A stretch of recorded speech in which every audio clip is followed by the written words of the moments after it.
देखिए, जीत हार तो बात की बात है, लेकिन जो आपका भाव है, जो लोगों की चाह है आपके लिए, बस वो मिलनी चाहिए, लोगों का प्यार मिलना चाहिए।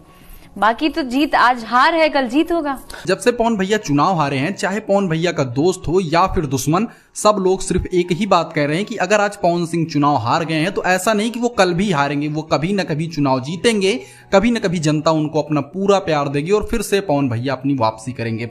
दोस्तों, ये चीज देखकर बहुत ज्यादा अच्छा लगता है कि अपने भोजपुरी इंडस्ट्री के अंदर जो भी दोस्ती दुश्मनी हो वो वहीं तक सीमित रहती है। जब हमारे बात आती है हमारे सुपरस्टारों की आगे बढ़ने की, तो चाहे दोस्त हो चाहे दुश्मन, हर कोई इनके समर्थन में नजर आ रहा है।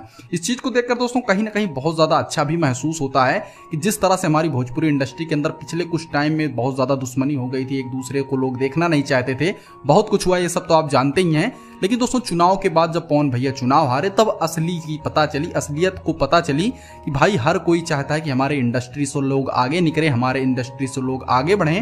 वैसे दोस्तों, इस चीज के बारे में आपकी क्या राय, हमको कमेंट जरूर करके बताइएगा।